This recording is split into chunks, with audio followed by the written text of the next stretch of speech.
আমরা কোনো মানুষকে তার পাপের জন্যে তাকে গালি দিব না। আমার কথা আপনারা বোঝার চেষ্টা করবেন। আমরা কোনো মানুষকে তার পাপের জন্যে গালি দিব না। হতে পারে ইন্তেকালের আগে সে তওবা করে আল্লাহর প্রিয় পাত্র হয়ে যেতে পারে, আর আমি শয়তানের প্ররোচনায় পড়ে আরো খারাপ হয়ে যেতে পারি। ঠিক কিনা বলেন? একজন মানুষ অনেক পাপ করেছে, মদ খেয়েছে 30 বছর আগে, ভালো হয় নামাজ পড়ে। আপনি বলেন দেখছো এটা তো ওই যে মদকুর, তাস খেলতো, জুয়া মারতো, 30 বছর আগে করেছে। আপনি তার এখনকার লাইফ দেখেননি। গত পরশুদিন হয়তো সে জেনা করেছে, আর আজ হয়তো তওবা করে আল্লাহর প্রিয় পাত্র হয়ে গেছে, আপনি জানেনও না। ঠিক কিনা বলেন? আপনি কেন তার পিছনের গুনাহ নিয়ে আপনি খোঁচা দিচ্ছেন? কেন আপনি তার পিছনের অন্যায় নিয়ে খোঁচা দিচ্ছেন? কারণ সে তওবা করে যদি মাপ পেয়ে যায় আমার চেয়ে ভালো হয়ে যেতে পারে।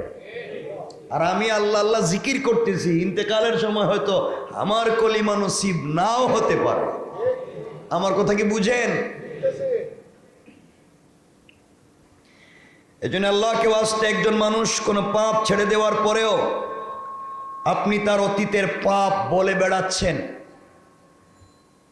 আবারও বলছি, একজন মানুষ অতীতে পাপ করেছে, সে পাপ ছেড়ে দেওয়ার পরেও, সে অন্যায় ছেড়ে দেওয়ার পরেও আপনি তার অতীতের পাপ বলে বেড়াচ্ছেন। মানে সে ঠিকই শয়তানের ফাঁদ থেকে বের হয়ে গিয়েছে, আর আপনি এখনো শয়তানের ফাঁদে পড়ে আছেন। কথা বলেন না কেন? সে পাপ ছেড়ে তওবা করে ভালো হয়ে গেল, আর আপনি এখনো শয়তানের ফাঁদে পড়ে পুরাতন পাপ নিয়ে ঘুরে বেড়াচ্ছেন। এর অর্থ শয়তান আপনার মাথা থেকে এখনো বাইর হয় নাই।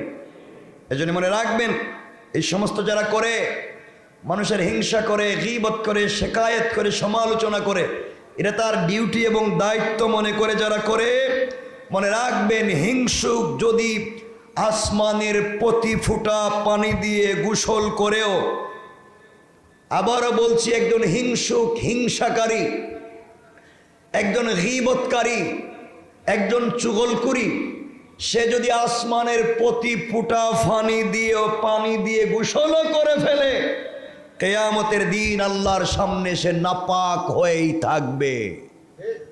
আমার কথা বুঝতে পারেন নাই? বলছি, একজন হিংসুক, একজন গীবতকারী, একজন শিকায়েতকারী, হাফেজ ইবনুল কাইয়িম রাহমাতুল্লাহি আলাইহি বলেন, একজন হিংসুক, একজন গীবতকারী, একজন শিকায়েতকারী, একজন সমালোচনাকারী, একজন সমকামী, সে যদি আসমানের প্রতি ফুটা পানি দিয়ে গোসল করে, অর্থাৎ আল্লাহর সৃষ্টির সব পানি দিয়ে যদি সে গোসল করে, এরপরও কিয়ামতের দিন সে আল্লাহর সামনে দাঁড়াবে এমন অবস্থায় যেন সে নাপাক। আমার কথা কি বুঝতে পারছেন? আমার কথা কি বুঝলেন আপনারা? না এই কথা শোনা পর্যন্তই শেষ? আল্লাহ আমাদেরকে হেফাজত করুক, বলেন আমিন। আওয়াজ করে বলেন আমিন। কোন দিন জানি আমরা ভালো হতে পারবো এটা আমরা এখনো বুঝতে পারিনি। মনে রাখবেন, এই দুনিয়ায় আমরা যারা এখনো বেঁচে আছি, আল্লাহ আমাদেরকে বাঁচিয়ে রেখেছেন। এটা হচ্ছে, এই জগৎ হচ্ছে আমলের জগৎ। এই জগৎ কিসের জগৎ? আমলের জগৎ। আমি আপনি বেঁচে আছি এখনো আমলের জগতে। এর অর্থ হলো, চাইলে আমল করতে পারি কি পারি না? ওর সাথে কথা বলেন, পারি কি পারি না? আর কবর থেকে যেই জগৎ শুরু হবে, এই জগৎ হচ্ছে প্রতিদানের জগৎ। এখানে আমলের আর সুযোগ নেই। যা এখানে করছি তা এখানেই পাবো। এবং এখানে কে কি করতেছি তো আমরা জানি, যা করছি ওখানে তা পাবো, কোনো সন্দেহ নাই। আল্লাহ বলছেন, ওয়াত্তাকু ইয়াওমান তুরজাউনা ফীহি ইলাল্লাহ সুম্মা তুওয়াফা কুল্লু নাফসিন মা কাসাবাত ওয়া হুম লা ইউজলামুন। ওয়াত্তাকু ইয়াওমান তুরজাউনা ফীহি ইলাল্লাহ, তোমরা ভয় করো ওই দিনকে যেদিন আমার কাছে তোমরা ফিরে আসবে। সুম্মা তুওয়াফা কুল্লু নাফসিম মা কাসাবাত ওহুম লা ইউজলামুন। ওই দিন তোমাদের সরিষার দানা পরিমাণ সকল কাজের হিসাব আমার কাছে দিতে হবে। আমি কোনো জুলুম করব না, যে যা করছো তা ওই দিন তাই পাইবা। রব আরেক জায়গায় বলছেন, ফামান ইয়ামাল মিসকালা যাররাতিন খায়রান ইয়ারা ওয়া মান ইয়ামাল মিসকালা যাররাতিন শাররান ইয়ারা। সরিষার দানা পরিমাণ ভালো কাজ করলেও আমার কাছে হিসাব দিবে, আমি হিসাব নিব। সরিষার দানা পরিমাণ খারাপ কাজ করলেও হিসাব আমি নিব, তুমি হিসাব দিবে।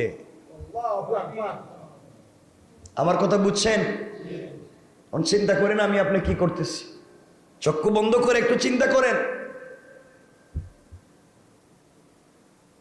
কথাগুলো তো বলি, এগুলা তো মনেই থাকে না, আপনারা ভুলে যান। এজন্য এই জগৎ কোন জগৎ আমাকে সবাই বলতে হবে, কিন্তু আমলের জগৎ। কি জগৎ? চাইলে আমল করতে পারি না, চাইলে গুনাহ করতে পারি না, শয়তানি করতে পারি না, চাইলে আগুন লাগাইতে পারি না, আগুন নিবাইতেও পারি। বলেন না পারি তো, বলবেন আগুন লাগাইতেও পারি, নিবাইতে পারি। এখন বলেন আমরা আগুন নিবাই না লাগাই? সবাই বলেন না। কারো দোকানে আগুন লাগাই, কারো কলিজে আগুন লাগাই, কারো জিন্দেগিতে আগুন লাগাই, কারো পুরো লাইফ শুদ্ধ আগুন লাগাই দিই। এটাই আমাদের কাজ, ঠিক কিনা? আগুন বলতে শুধু ওই যে আগুন মেসের কাঠির আগুন না, পুরা লাইফের আগুন, ঠিক কিনা বলেন? আমরা শুধু লাগাইতে জানি, নিবাইতে জানি না।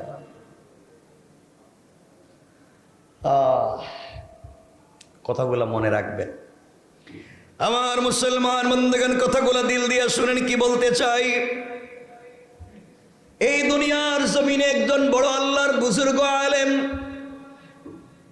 চলার পথে, দুনিয়ার জমিনে চলার পথে হাঁটতে হাঁটতে তিনি একটা কবরস্থানের কাছে দিয়ে, গোরস্থানের পাশে দিয়ে চলে যাচ্ছেন। একজন আল্লাহর বুজুর্গ আলিম যাওয়ার সময় তিনি শুনতে পান, কবরের কাছ থেকে শুনতে পান, কবরের ভিতর থেকে কে যেন কোরআন তেলাওয়াত করে। আল্লাহর ওলি দাঁড়িয়ে গেলেন, বুজুর্গ আলেম দাঁড়িয়ে গেলেন। কে রে এত সুন্দর করে কোরআন তেলাওয়াত করে যায়? আমি একা একা হেঁটে যাই, কার কণ্ঠে এত সুন্দর কোরআন তেলাওয়াত শোনা যায়? আল্লাহর ওলি দাঁড়িয়ে গিয়েছেন, খুঁজতে লাগলেন কে যেন কোরআন তিলাওয়াত করে যায়। খুঁজতে খুঁজতে তিনি কোথাও পেলেন না, কাউকে খুঁজে পেলেন না। একটা গুরুস্থান খুঁজে দেখা যায় কোনো মানুষ নাই। আল্লাহর ওলি চক্ষু বন্ধ করলেন, মুরাকাবায় বসে গেলেন। মুরাকাবায় কাশফ হয়ে গেল, তিনি দেখতে পেলেন একজন ব্যক্তি কবরের ভিতরে বসে বসে কবরের ভিতরে কোরআন তিলাওয়াত করে যায়। আল্লাহু আকবার, জোরে বলেন। তিনি জানতে চাইলেন, কবর থেকে জবাব তিনি জানতে চাইলেন, তুমি এখানে বসে বসে কোরআন তিলাওয়াত করার কারণ কি? এ আল্লাহর গোলাম জবাব দিচ্ছে, বাইরে আমি পৃথিবীতে ছিলাম একজন কোরআনের হাফেজ। পৃথিবীতে কোরআনের সঙ্গে আমার বড় সম্পর্ক ছিল। মানুষ পুরা বৎসরে এক খতম কোরআন তিলাওয়াত করতে পারতো না, আর আমি প্রতিদিন 2 খতম কোরআন তিলাওয়াত না করে ঘুমাই না। সুবহানাল্লাহ। তো আসতে বললেন, আর একটু জোরে বলা লাগবে সুবহানাল্লাহ, আরো জোরে পড়েন। 2 খতম কোরআন প্রতিদিন। এইভাবে আমার চলতে লাগলো। আমি আল্লাহর কাছে দুনিয়ায় জীবিত থাকতে দোয়া করে বলেছি, আল্লাহ আমি যদি ইন্তেকাল করে কবরে চলে যাই, তোমার কাছে আমি কিছুই জানতে চাইব না, কোনো জিনিস চাইব না। আয় আল্লাহ তাআলা, তুমি শুধুমাত্র কেবলমাত্র আমাকে দুনিয়ায় যেভাবে কোরআন তেলাওয়াতের সুযোগ দিয়েছ, কবরেও তুমি আমাকে কোরআন তেলাওয়াতের সুযোগ দিবা। আল্লাহর ওলিতে জানতে চাইলেন, গোলাম কি বলতে চাও বলো। গোলাম বলছে, আল্লাহর ওলি আমি ইন্তেকাল করে কবরে এসেছি, আমার কাছে জানতে চাওয়া হয়েছে তুমি কি চাও। আমি আবার জীবনে বেঁচে থাকবার সেই কথাটাকে স্মরণ করিয়ে দিয়ে বলছি, আল্লাহ তাআলা আমি আর কিছুই চাই না, আমি এই কবরের ভিতরে কোরআন তিলাওয়াত করতে চাই। এইভাবে কোরআন তিলাওয়াত করে যাই। অনেক দিন থেকে কোরআন তিলাওয়াত করে যাচ্ছি, আজ পর্যন্ত কোরআন তিলাওয়াত করেছি কমপক্ষে 5 থেকে 8 হাজার খতম। আরো জোরে পড়েন, 5 থেকে 8 হাজার খতম কোরআন কবরের ভিতরে আমি তিলাওয়াত করতেছি। এভাবেই আমার দিন চলে যায়। আল্লাহর ওলি কথাগুলো শোনা মাত্র দাঁড়িয়ে বললেন সুবহানাল্লাহ। আল্লাহু আকবার বলেন। সুবহানাল্লাহ বলার সাথে সাথে কবরের ভিতরের ব্যক্তি কান্নায় ভেঙে পড়েছে, ডাক দিয়ে বলেছে, আল্লাহর ওলি আপনার পায়ে ধরি, আমি 8,000 বছর কোরআন তেলাওয়াত করেছি, ওই তেলাওয়াতগুলো আপনি নিয়ে নেন, আর আপনার ওই 1 সেকেন্ডের সুবহানাল্লাহর সওয়াবটুকু আমাকে দিয়ে দেন। আল্লাহর ওলি জানতে চাইলেন, যুবকরে তুমি 8,000 বছরের কোরআন তেলাওয়াত আমাকে দিয়ে দিতে চাও, আর আমার 1 সেকেন্ডের সুবহানাল্লাহ নিয়ে নিতে চাও, কারণ কি জানতে চাই? যুবক জবাব দিচ্ছে, আল্লাহর ওলি কবরের ভিতরে দীর্ঘদিন থেকে 5 থেকে 8 হাজার বছর 5 থেকে 8 হাজার খতম কোরআন তেলাওয়াত করেছি, 1 পয়সারও সওয়াব হয় নাই। আর আপনি যে একবার সুবহানাল্লাহ বলেছেন, আমার 8,000 খতম কোরআন তিলাওয়াতের চাইতে 1 কোটি গুণ বেশি সওয়াবের মালিক হয়ে গিয়েছে।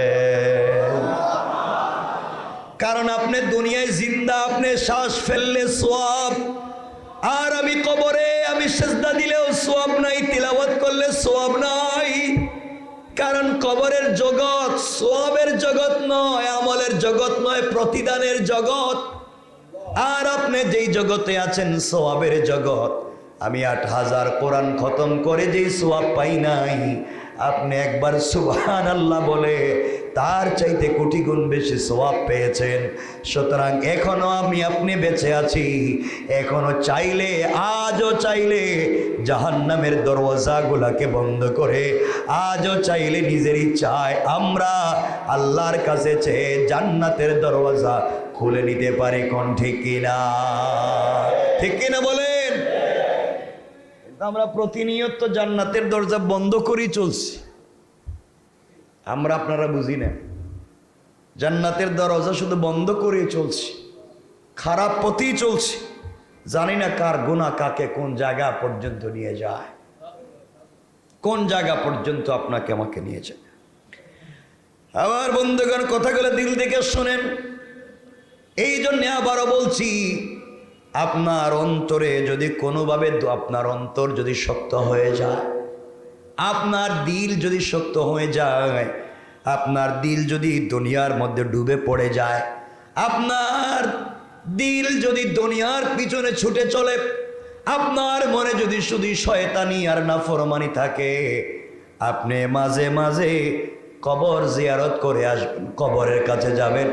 কবরের কাছে গেলেই বুঝতে পারবেন, একা একা যাবেন, গভীর রাত্রে যাবেন, বুঝতে পারবেন কবরের কাছে গেলে আপনার চাইতে কত পাওয়ারফুল শক্তিমান মানুষ পড়ে আছে, হাত নাড়াতে পারে না, কবরের মাটিগুলাও সরাতে পারে না।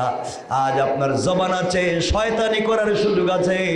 আপনি আমিও যদি মরে যাই, আমাদের কবরের উপর দিয়া কত বুড়া গাদা হাঁটবে, প্রস্রাব করবে, আমরাও সরাতে পারবো না। ঠিক কিনা বলেন?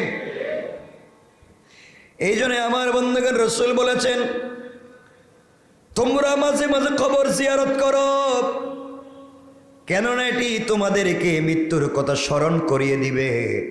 অন্য হাদিসে রাসূল বলেছেন, তোমরা কবর জিয়ারত করো, কেননা এটি তোমাদের আখিরাতের কথাকে বারবার স্মরণ করিয়ে দিবে।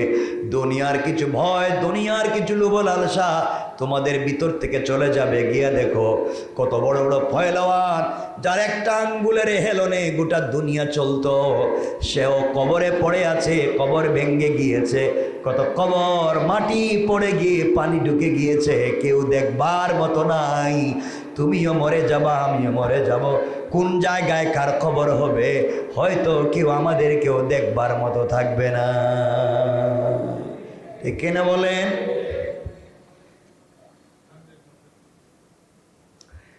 এই জন্যে খুব মনোযোগ দিয়ে শোনেন, দুনিয়ার জমিনে আমাদেরকে কি করা লাগবে।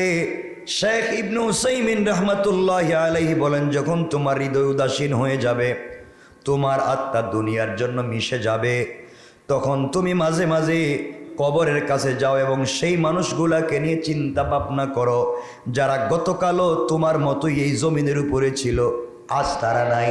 একটাবার বেইলুরের কাছে যাও, গিয়ে দেখো কালকে যারা গতকালকে ভাই বন্ধুরে নিয়া এখানে সবাই যে আড্ডা মারার জন্যে যায়, ছেলে পেলেরা যায় ওখানে খাওয়ার জন্যে যায়, কাচ্চিপ খাওয়ার জন্যে যায়, সবাই তো ওই বিল্ডিংগুলাতে খাওয়ার জন্যই যাইতো, সবাই বন্ধু বান্ধব নিয়ে খাইতেছিল, কত আড্ডা মারতেছিল, কত হয়তো পানির বোতলে চুমুক লাগিয়েছিল, ওই সময় আজরাইল চলে এসেছে। কত ভাই বিদেশে যাবে, তার পাসপোর্ট রেডি, ভিসাও ঠিক হয়ে গিয়েছে, সেও মরে গিয়েছে। বোঝা গেল মওত আসবে, কাউকে কখনো বলে আসবে না। ঠিক কিনা বলেন? এই জন্য দুনিয়ার জমিনে আমাদেরকে চলার পথে মওতকে স্মরণ রাখতে হবে তো ইনশাল্লাহ। বলেন না ইনশাল্লাহ? আরো জোরে বলেন না ইনশাল্লাহ? মওত মরে থাকবে তো। আমরা এই পৃথিবীতে যা করি সব বাঁচার জন্য। কার জন্যে? এখানে একজন আছেন নিজে আনা, আমি যা করতেছি মরার জন্যে। হ্যাঁ, কেউ আছেন একজন যে আমি হে আল্লাহর ওলি, আমি যা করি মরার জন্য? নাই, সব আল্লাহর কুতুব, সব বাঁচার জন্য। অসুস্থ হলেই ডাক্তারে যান কি জন্য? বাঁচার জন্যে। সুস্থতা মানে কার বাচ্চা দেখে কয়েকদিন কোনো ঔষধে কাজ হচ্ছে না, হুজুরের কাছে যান, হুজুর আমার তো কিছু হইতেছে না, একটু দোয়া। বলে কি? বলে একটু বাইচে থাকি ভালো করে। সবই তো বাঁচতে চায়। মানে রাখবেন, এই পৃথিবীতে বাঁচতে পারবো? চাইলে পারবো? পারবো না। আজ না হয় কাল আপনাকে আমাকে মরা লাগবেই। কি নিয়ে হাজির হবেন আল্লাহর কাছে? কি আছে যেটা নিয়ে রবের সামনে হাজির হবে? কিচ্ছু নাই। এই জন্য আল্লাহর ওয়াস্তে এই পৃথিবীতে বেঁচে থাকবার বহুত চেষ্টা করেন। আজ না হয় কাল আপনাকে আমাকে মরা, আবার বলেন মরা লাগবে। চাইলে এই পৃথিবীর কেউ বেঁচে থাকতে পারবে না। আল্লাহ আমাদের সবাইকে বুঝার তৌফিক দান করুক। সকলে পড়ে না আমিন। কেন কথাগুলো বলতেছি? আল্লাহ পাক রব্বুল ইজ্জত ওয়াল জালাল চাইলে কাউকে কিয়ামত পর্যন্ত হায়াত বাড়িয়ে দিতে পারেন না? কাউকে চাইলে এই পৃথিবীতে যেমন ফেরেশতাদের হায়াত কিয়ামত পর্যন্ত বাড়িয়ে দিয়েছেন, না দেন নাই? কিয়ামত পর্যন্ত ফেরেশতারা বেঁচে আছে, বেঁচে থাকবে। পৃথিবীটা খুব কিয়ামতের কাছাকাছি যাচ্ছে। মৃত্যুটা খুব কাছাকাছি হচ্ছে আমাদের। ব্যক্তির মৃত্যু, জাতির মৃত্যু, পুরো দুনিয়ার মৃত্যু খুব কাছাকাছি আসতেছে। কিয়ামতের যত আলামতগুলো রয়েছে ওগুলো প্রকাশিত হতে যাচ্ছে। কিয়ামতের একটা আলামত হচ্ছে এমন একটা দিন আসবে যেদিন মুসলমানদেরকে কাফেরেরা কালো কালো ছোট ছোট গুটা দিয়া আঘাত করে মারবে। আপনার কি মনে হয়? কালো কালো ছোট গুটা, এটা দিয়ে এখন মারা হচ্ছে নি? সারা দিনই তো গুলি করা হচ্ছে, বম মারা হচ্ছে, মুসলমানদেরকে ঝাঁঝরা করে দেওয়া হচ্ছে। ঠিক কিনা? কিয়ামতের আলামত। কাফের বেঈমানের একত্রিত হয়ে একজন আরেকজনকে একটা প্লেটে ডেকে ডেকে, মানুষ যেভাবে মেহমান আসলে প্লেটে ডাক দিয়ে বসে, আসো একসাথে খাই, এইভাবে গোটা দুনিয়ার কাফেরের ঐক্যবদ্ধ হয়ে একে অপরকে ডেকে ডেকে জমাবদ্ধ হয়ে মুসলমানদেরকে মারতেছে। ঠিক কিনা? আর আমরা কি করতেছি? আজ মুসলমানদের কলিজার থেকে রক্ত ঝরতেছে। দুনিয়া থেকে দিনকে মুছে দেওয়ার ষড়যন্ত্র চলছে। ইসলামের সংস্কৃতিকে ধ্বংস করে দেওয়ার ষড়যন্ত্র চলছে। আর আমরা এখন আছি নিজেরা নিজেরই কামড়া কামড়িতে ব্যস্ত, নিজেরা নিজেরাই মারামারিতে ব্যস্ত, একজন আর একজনের বিরুদ্ধে সারাদিন লেগেই আছে। আজ মরবো না কাল মরবো, এর কোনো চিন্তাই নেই। ঠিক কিনা বলেন? চাইলে বেঁচে থাকতে পারবেন না মরতে হবে? কেউ আগে কেউ পরে, কেউ আগে কেউ পরে। কি আছে এমন যে জিনিস নিয়ে আল্লাহর সামনে দাঁড়াতে পারবো? এমন কোনো জিনিস আসেনি আপনাদের কাছে?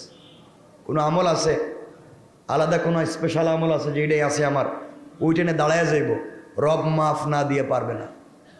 আছে কিছু? কি নাই? কিছুই নাই আমাদের। এই পৃথিবীতে আল্লাহ চাইলে কাউকে হায়াত দিতে পারেন। যেমন ইতিহাসে পাওয়া যায় হজরত খিজির অথবা হজরত খাজির, তাকে আল্লাহ তাআলা হায়াত দিয়েছিলেন। ইতিহাসে পাওয়া যায় তিনি আবে হায়াত পান করেছিলেন। আবে হায়াত মানে কি এর পানি? হ্যাঁ, হায়াত, জীবন, জীবনের পানি, মৃত্যুবরণ না করার মতো পানি পান করেছিলেন। এটা আসেনি দুনিয়ায়, এমন কিছু আছে? ইতিহাসে পাওয়া যায়, আমরা দেখি তিনি কি করেছিলেন আর আমরা এটারে কি বলি। কোরআন শরীফে হযরত যুলকারনাইন সম্পর্কে আলোচনা আছে। যুলকারনাইন তিনি একজন অপরাজেয় বাদশাহ ছিলেন। পৃথিবীর পুরা পৃথিবী বাদশাহ ছিলেন, সমস্ত দেশ সমূহ তিনি জয় করেছেন। আল্লাহ পাকের খাস বান্দে এবং ওলি ছিলেন। সুবহানাল্লাহ বলেন। তিনি পুরা দুনিয়া ইসলামের ঝান্ডাকে উড্ডীন করেছিলেন পুরো পৃথিবীতে। ইতিহাসে তাকে বাদশাহ সিকান্দার নামেও চিনে, বাদশাহ সিকান্দার। কেউ কেউ তাকে আলেকজান্ডার দি গ্রেট নামেও বলে থাকেন। আমি বললাম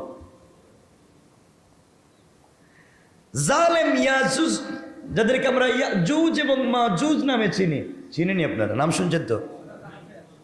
ইয়াজুজ মাজুজ, এই দুই জাতিকে প্রাচীর দিয়ে আবদ্ধ করে রেখেছিলেন যিনি, তিনি হচ্ছেন যুলকারনাইন। এরা পৃথিবীতে বের হয়ে আসতে চায়, পৃথিবীবাসীদেরকে খেয়ে ফেলতে চায়। তো পুরো রাত জিব্বা দিয়ে চাটে, ওয়ালে চাটতে চাটতে চাটতে চাটতে পৃথিবীতে বের হয়ে আসতে চায়, পুরো জাতিকে খেয়ে ফেলতে চায়। কিন্তু যখনই শেষ, এখন চাটলেই তারা বের হয়ে যাবে, এমন সময় আজানের টাইম হয়ে যায়, সূর্য উদিত হয়ে যায়, আর তাদের চাটা বন্ধ হয়ে যায়, ওয়াল আগের জায়গায় চলে যায়। আল্লাহু আকবার। এত আসতে এই জাতিকে বন্ধ করে এরা কিয়ামতের আগে বাইরিব। এখন তো ইয়াজুজ মাজুজ বাইরে এসে, ওই ইয়াজুজ মাজুজ না, মানুষের মধ্যে ইয়াজুজ মাজুজের অভাব আসেনি? ওমা আছে। পাবলিকরে খায়া ফেলায়, সব সব দিয়া দোহের, সব পাওয়ার পরে হে খুশি না। এমন ইয়াজুজ মাজুজ আসেনি? কথা বলেন না কেন? আমার বন্ধুগণ,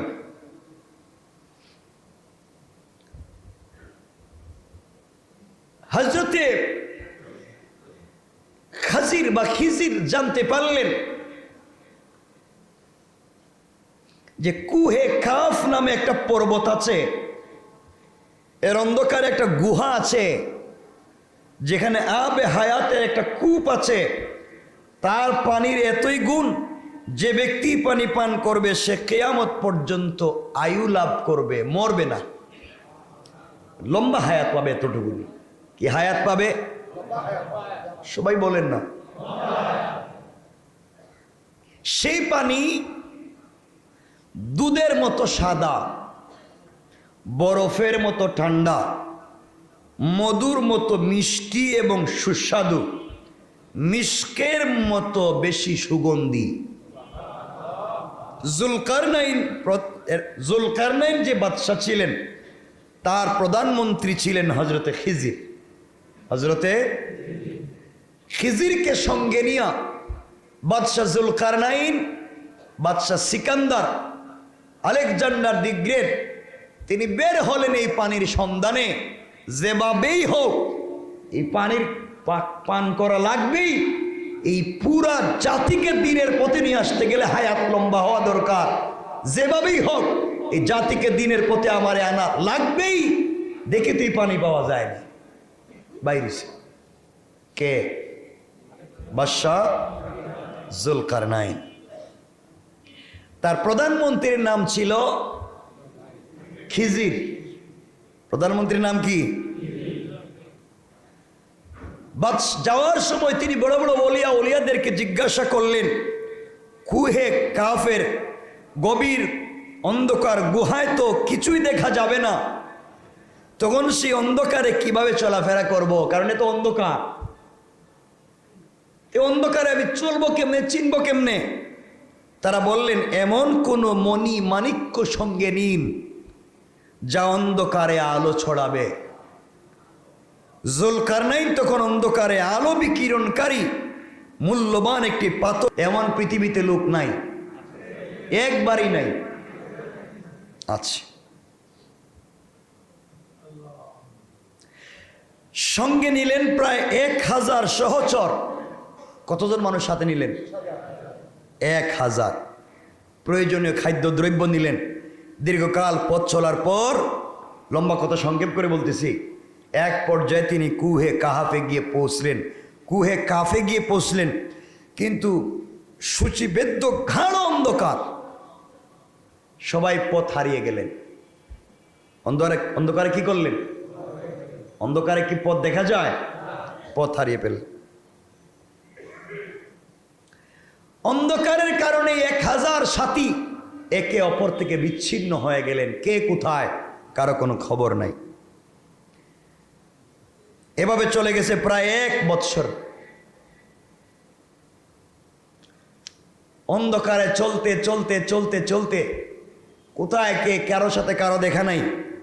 সবাই একদিন ঘুরতে ঘুরতে গিয়া আবার রাজধানীতে বাইর হইলেন।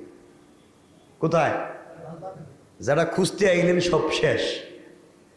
কিন্তু হজরতে খিজির আলাইহিস সালাম সেই অন্ধকারের মধ্যে ঘুরে বেড়াতেন, কারণ তার কাছে একটা জিনিস আছে। কি? পাথর। কি মনে আসেনি? তিনি সেটা বাহির করলেন, কারণ পাথর তো তার কাছেই আছে। বাহির করলেন, সাথে সাথে গুহা আলোকিত হয়ে গিয়েছে। সুবহানাল্লাহ বলেন। কিছুক্ষণ অনুসন্ধান করতে করতেই তিনি আবে হায়াত কূপটি পেয়ে গেলেন। তিনি আল্লাহর দরবারে শুকরিয়া আদায় করলেন এবং অঞ্জলি ভরে তিনি তা পান করলেন। সুবহানাল্লাহ বলেন। কেউ কেউ বলেন এজন্যে হযরতে খিজিরকে আল্লাহ কিয়ামত পর্যন্ত হায়াত লম্বা করে দিয়েছেন। আর আমরা বলি আল্লাহ তাআলা ইচ্ছা করছেন খিজিরকে কিয়ামত পর্যন্ত বাঁচিয়ে রাখবেন, এই জন্য তার হায়াতকে বাড়িয়ে দিয়েছেন। পড়েন সুবহানাল্লাহ।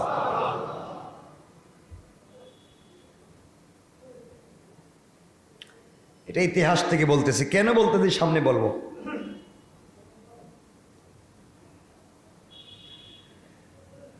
আবার আপনাদেরকে বলতেছি, এখন আপনারা মনে করতে পারেন তাহলে এই কূপের পানি পান না করলে বোধহয় কেউ বাঁচবে না কিয়ামত পর্যন্ত। আল্লাহ চাইলে এই কূপের পানি পান না করাইয়াও কাউকে বাঁচিয়ে রাখতে পারেন। পারেন? কাউরে রাখছেন? কে?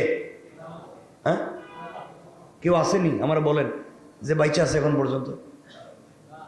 কেউ আছে? কি কয়? হ্যাঁ, আরে না, এই কূপের পানি পান না করেও দুনিয়া এখনো বাইচা আছে। কেউ আছে? জানা নাই।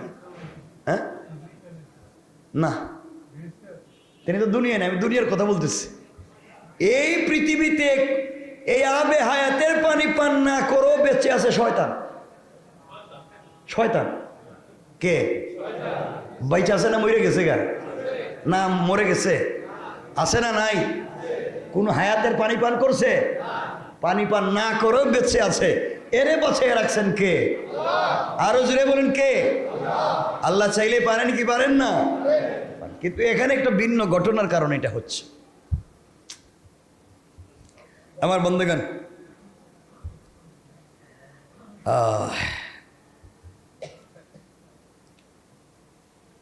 আর কে আছেন জীবিত? জীবিত তো সবাই আছেন। জীবন্ত কোনো মানুষ এখনো বেঁচে আছেন। কেউ? আপনাদের মাথায় কি আসে না এগুলা? হযরত ঈসা আলাইহিস সালাতু ওয়াস সালাম, ঈসা আলাইহিস সালাম জীবিত না মৃত? জীবিত না মৃত? জীবিত। তিনি আছেন জীবিত। যাই হোক, আমরা এগুলো সংক্ষেপ করে করে আমরা মূল কথায় যেতে পারবো না। ঈসা আলাইহিস সালাম পৃথিবীতে আসবেন, আবার আসবেন, কিয়ামতের আগে আসবেন, এটা সত্য।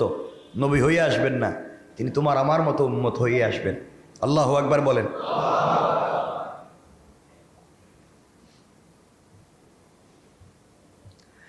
আল্লাহ রাব্বুল ইজ্জত ওয়াল জালাল বলছেন কোরআনে কারীমে, আল্লাহ পৃথিবীতে কারো উপরে কারো শ্রেষ্ঠত্ব দিয়েছেন। আল্লাহ বলছেন ওয়ালা তাতামান্নাউ মা ফাদ্দালাল্লাহু বিহি বা'দাকুম আলা বা'দ, যাকে ইচ্ছা করেন তিনি কারো উপরে কারো শ্রেষ্ঠত্ব দিতে পারেন।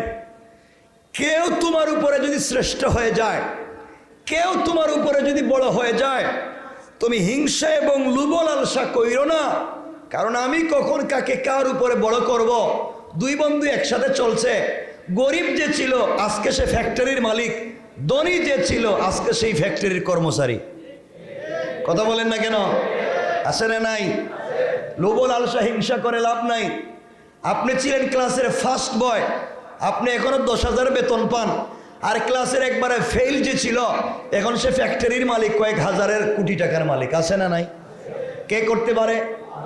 এর জন্য অহংকার করে লাভ, হিংসা করে লাভ। কে করতে পারে? আল্লাহ বলছে তার প্রয়োজনে তিনি কাউকে কারো উপরে শ্রেষ্ঠত্ব দিতে পারে।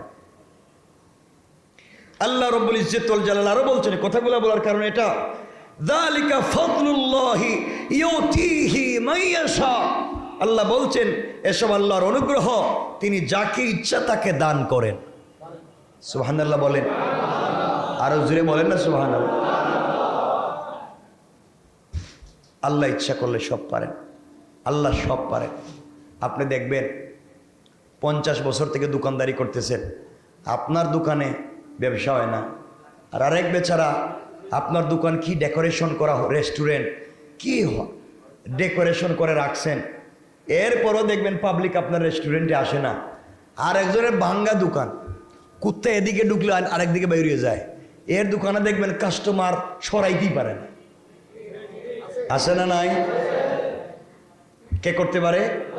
আল্লাহ বলছেন যালিকা ফাদলুল্লাহি ইউতিহি মান ইয়াশা, এটা আমি আল্লাহ কাকে কখন কোন অনুগ্রহ দিব কেউ জানে না, জানেন কে?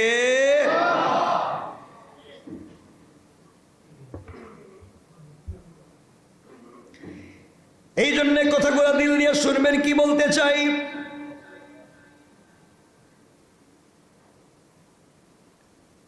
হযরতে খিজির আলাইহিস সালামের কথা নিয়ে আসবার কারণ হলো এক সময় তিনিও হারিয়ে গিয়েছিলেন, হাতের মধ্যে সেই পাথরও তিনি হারিয়ে ফেলেছিলেন। তিনিও রাস্তাঘাট ভুলে গিয়েছিলেন, বুঝতে পারলেন মন চাইলে কোনো জিনিসের মাধ্যমে পৃথিবীতে বেঁচে থাকা যায় না, পৃথিবীতে বেঁচে থাকতে হবে একমাত্র অনুগ্রহ লাগবে কার? বুঝতে চাইলাম আপনি যত দুনিয়ার যত উপকরণ গ্রহণ করেন বাঁচার জন্যে, দুনিয়ায় আপনি বড় হওয়ার জন্যে, নিজেকে বড় করবার জন্যে যত উপকরণ গ্রহণ করেন, আপনার যত সেনা সামন্ত গ্রুপ থাকবে, কর্মীর অভাব থাকবে না, কেউ আপনাকে বাঁচাইয়া রাখতে পারবে না। কিয়ামত যখন আসবে, বিপদ যখন আসবে, আপনার উপরেও আসবে, আর পৃথিবীতে বাঁচাইয়া রাখতে পারেন একমাত্র আমার আল্লাহ। দেখবেন রোড অ্যাক্সিডেন্ট করে গাড়ির 20 জন যাত্রী সবাই মরে গিয়েছে, কোলের বাচ্চার শরীরে একটা আঁচড়ও লাগে নাই। আছে না নাই? নদীতে দেখবেন লঞ্চ ডুবে সবাই মরে গিয়েছে, কিন্তু কুলের বাচ্চাটাকে বাঁচাইয়া রেখেছেন কে? আরো জোরে বলেন কে? আল্লাহ এগুলো পারেন। আল্লাহ রাব্বুল ইজ্জত ওয়াল জালাল যাকে ইচ্ছা সেই ফজিলত দান করেন। জুলকারনাইন নিজের ভুলের জন্য অনুতপ্ত হয়ে গেলেন, নিজেকে ইসলাহ করে ফেলেছিলেন। মুসা আলাইহিস সালাম দীর্ঘ আয়ুর চেয়েও আল্লাহ প্রদত্ত আয়ুকে পছন্দ করেছিলেন। আল্লাহ রাব্বুল ইজ্জত ওয়াল জালাল মুসা আলাইহিস সালাতু ওয়াস সালামকেও হায়াত দিয়েছিলেন। মুসা আলাইহিস সালাম আল্লাহর উপরে ছেড়ে দিয়েছিলেন, বলছিলেন আল্লাহ যদি চায়, যতদিন আল্লাহ চাইবে ততদিন আমি পৃথিবীতে বেঁচে থাকবো, আল্লাহ যেদিন চাইবে না পৃথিবীতে বেঁচে থাকবো না। আমি এতক্ষণ আলোচনা করে বুঝাতে চাইলাম পৃথিবীতে আমি আপনি যা অর্জন করি সব কিছু দান করেন কে? আরো জোরে বলেন কে? তাহলে আপনি হিংসা করেন কেন? তাইলে হিংসা করেন কেন? আপনার হয় না আমার হয়ে গেছে, আমার হয় না আপনার হয়ে গেছে। আল্লাহ বলছেন যালিকা ফাদলুল্লাহি ইউতি মান ইয়াশা, আমি যাকে ইচ্ছা তাকে দিব, তো আপনি হিংসা করবেন কেন? কথা কি বুঝতে পেরেছেন? দিতে পারেন কে? কেন বললাম আমরা 1 মিনিটে সংক্ষেপ করে দেই। হযরত আজরাইল আলাইহিস সালাতু ওয়াস সালাম সরাসরি এসে জান কবজ করে নিয়ে যান না, তিনি তার বাহিনী পাঠাইয়া দেন। কিন্তু নবীদের কাছে আসার সময় তিনি নিজে আসেন, অনুমতি নিয়ে আসেন। মুসা আলাইহিস সালামের কাছে জিব্রাইল ফেরেশতা মানুষের সুরতে এসে অনুমতি চাইলে মুসা আলাইহিস সালাম লোকটিকে জিজ্ঞাসা করলেন তুমি কে? জবাব দিলেন আমি জিব্রাইল, আপনার জীবন নিতে এসেছি, আপনাকে দুনিয়ার থেকে নিয়ে যেতে এসেছি, আপনি কি এখন জান কবজ করার অনুমতি দিবেন? মুসা আলাইহিস সালাম ভাবলেন লোকটা হয়তো ফেরাউনের লোক হইতে পারে। কার লোক? কারণ আমাকে মারার জন্য ঘুরতেছে কে? মুসারে মারার জন্য, আমারে না, আমার কথা কইতেছি না, আমারে মারার জন্য আবার কে ঘুরবো? মুসাকে মারার জন্য ঘুরতেছে কে? ফেরাউন এবং ফেরাউনের বাহিনী।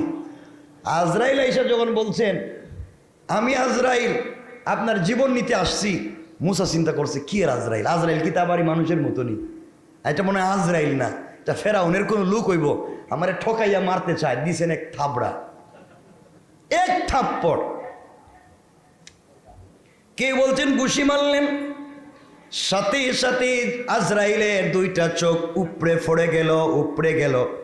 মানুষ রূপী ফেরেশতা আল্লাহর কাছে বলছেন আল্লাহ আপনি কার কাছে জীবন নিতে পাঠাইলেন?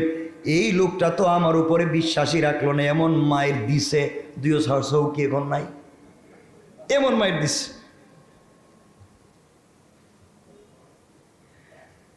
আল্লাহ রাব্বুল ইজ্জত ওয়াল জালাল বললেন তুমি যাও, তার কাছে গিয়ে বলো আমি আল্লাহর হুকুমে এসেছি, আল্লাহ আমাকে পাঠিয়ে দিয়েছে। তার বকরির পিঠে হাত রাখতে, বকরির পাল আছে মুসার, এই হাতের তালুর নিচে যতগুলা পশম পড়বে তত কোটি বৎসর আল্লাহ তার হায়াত বাড়াইয়া দিবে। বুঝতে পারলেন তিনি জিব্রাইল, আজরাইল বুঝতে পারলেন আজরাইল ফেরেশতা, তিনি বললেন সেই পশম পরিমাণ আয়ু বাড়াবার পরে কি আমার কাছে আবার আপনি আসবেন? কয়েকদিন যত কোটি পশম থাকুক একদিন পশম শেষ হয়ে যাবে, আপনি মরে যাবেন। আজরাইল বললেন পশম শেষ হওয়ার পরেই যেহেতু মরা লাগবে, তাহলে আমার ইচ্ছার উপরে মরতে চাই না, আল্লাহ যেদিন ইচ্ছা করবেন তার ইচ্ছার উপরে আমি মরে যেতে চাই। সুবহানাল্লাহ বলেন। তাহলে আমি এতক্ষণের আলোচনায় বুঝাতে চাইলাম এই পৃথিবীতে যা হবে ইচ্ছা করবেন কে? আমাদেরকে যা দিবেন ইচ্ছা করবেন কে? আল্লাহ বলছেন যালিকা ফাদলুল্লাহি ইউতিহি মান ইয়াশা, আল্লাহ অনুগ্রহ দেন যাকে ইচ্ছা তাকে দান করেন। সুতরাং দান করেন আল্লাহ, আর হিংসা করে কে? আমরা। দান করেন কে? আর হিংসা করি। এজন্য এগুলা থেকে বের হওয়া লাগবে। আল্লাহ আমাদের কবুল করুক।